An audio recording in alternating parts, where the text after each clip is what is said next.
Hi, welcome to my channel. എല്ലാവരും സുഖമായിട്ടിരിക്കുന്നു എന്ന് വിശ്വസിക്കുന്നു. നമ്മുടെ എല്ലാവരുടെയും വീട്ടിൽ ഡെയിലി പാല് വാങ്ങിക്കാറുള്ളതല്ലേ. അപ്പോൾ ആ പാല് കാച്ചിയ പാട എടുത്ത് വെച്ചിട്ട് നെയ്യ് എങ്ങനെ ഉണ്ടാക്കുന്നതെന്ന് കാണിക്കാം. ഞങ്ങളിവിടെ അടുത്ത ഒരു വീട്ടിൽ നിന്നാണ് പാല് വാങ്ങിക്കുന്നത്, പശുക്കളൊരു വീട്ടിൽ നിന്നാണ്. പാല് കാച്ചിയതിന് ശേഷം അതിലെ പാട എടുത്ത് ഫ്രീസറിലൊരു പാത്രത്തിൽ എടുത്ത് വെക്കും. അങ്ങനെ ഒരു 2-3 ആഴ്ച എടുത്ത് വെച്ചതിന് ശേഷം അത് എല്ലാം കൂടെ വെച്ചിട്ട് ഞങ്ങൾ നെയ്യ് ഉണ്ടാക്കും. പലയിടത്തും പല രീതിയിലാണ് ഉണ്ടാക്കുന്നത്. പക്ഷെ ഞാൻ എൻ്റെ രീതിയിൽ എങ്ങനെയാണ് ഉണ്ടാക്കുന്നതെന്ന് കാണിച്ചു തരാം. നേരത്തെ ഉണ്ടാക്കി വെച്ചിരുന്നതാണ്. ഇതൊരു എനിക്ക് തോന്നുന്നു 2-3 ആഴ്ച അടുപ്പിച്ചെടുത്ത് വെച്ച പാൽപ്പാടയിൽ നിന്ന് ഉണ്ടാക്കിയതാണ്. എൻ്റെ അമ്മോ, സഹിക്കാൻ പറ്റില്ല, അത്രയ്ക്ക് നല്ല മണമാണ്. അപ്പം ഇത് ഇത്രയും കാണത്തില്ല. ഞാനിപ്പോൾ ഒരാഴ്ചത്തെ പാൽപ്പാടയാണ് എടുത്ത് വെച്ചിരിക്കുന്നത്. ഞാൻ അത് വെച്ചിട്ട് എങ്ങനെയാണ് ചെയ്യുന്നതെന്ന് കാണിച്ചു തരാം. ഇത് ഞാൻ കുറച്ച് ദിവസം മുമ്പ് ഫ്രിഡ്ജിലെടുത്ത് സൂക്ഷിച്ച് വെച്ച പാൽപ്പാടയാണ്. ഫ്രീസറിൽ തന്നെ വെക്കണം, ഇല്ലെങ്കിൽ ചീത്തയാകും ചാൻസ് ഉണ്ട്. അത് ഞാൻ മിക്സിയിലെ ജാറിലാണ് അടിച്ചെടുക്കുക, നന്നായിട്ട് അടിച്ചെടുക്കുക. എന്നിട്ട് ഒരു ഇരുമ്പ് ചീനച്ചട്ടിയിലേക്ക് ഒഴിക്കുക. ഇരുമ്പ് ചീനച്ചട്ടിയിലാണ് ഞാൻ ചെയ്യുന്നത്. സാദാ ചീനച്ചട്ടിയിൽ ചെയ്യാം, അല്ലെങ്കിൽ നോൺ സ്റ്റിക്കിൻ്റെ പാത്രത്തിലും ചെയ്യാം.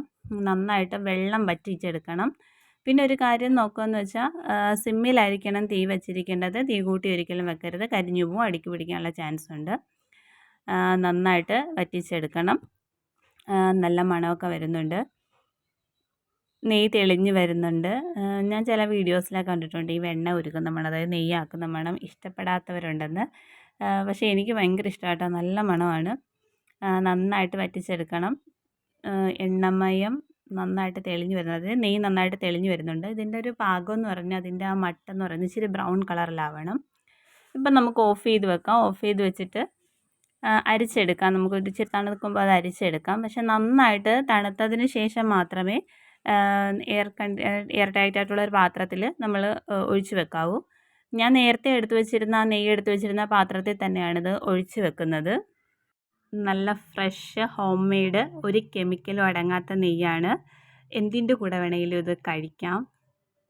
എൻ്റെ വീട്ടിൽ ഇത് കൂടുതലും ഉപയോഗിക്കുന്നത് ദോശയുടെ കൂടെ ഉണ്ടാക്കാനാണ്. ദോശയുടെ കൂട്ടത്തിൽ പിന്നെ ബ്രെഡ് ഓംലേറ്റ് ഉണ്ടാക്കാനാണ് ഈ നെയ്യ് കൂടുതലായിട്ട് ഉപയോഗിക്കുന്നത്. നല്ല മണമാണ്, നല്ല മണം എന്ന് വെച്ചാൽ നല്ല മണം. എന്തായാലും നെയ്യുണ്ടല്ലോ, കിളിക്കൊരു ബ്രെഡ് ഓംലേറ്റ് ഉണ്ടാക്കാമെന്ന് വിചാരിച്ച് അങ്ങനെ കിളിക്കൊരു ബ്രെഡ് ഓംലേറ്റ് ഉണ്ടാക്കുകയാണ്. എനിക്ക് നെയ്യ് ഭയങ്കര ഇഷ്ടമാണ്. ഞാൻ ഏത്തപ്പഴമൊക്കെ നെയ്യിലിട്ട് വറുത്ത് ഇച്ചിരി പഞ്ചസാരയൊക്കെ ചേർത്ത് കഴിക്കാറുണ്ട്. പക്ഷെ എൻ്റെ 2 മക്കളും അത് രണ്ടും കഴിക്കാറില്ല. കിളി കഴിക്കുന്നത് ഈ ബ്രെഡ് നെയ്യിലിട്ട് മുരിച്ചൊഴിച്ചാൽ കഴിക്കും. അതുകണക്ക് തന്നെ ദോശ ഉണ്ടാക്കിയാലും കഴിക്കും. കിച്ചുവിന് നെയ്യ് വലിയ താല്പര്യമില്ല, അവനങ്ങനെ ഇഷ്ടമല്ല, നെയ്യ് അങ്ങനെ കഴിക്കാറില്ല. പക്ഷേ എനിക്ക് ഭയങ്കര ഇഷ്ടമാണ്.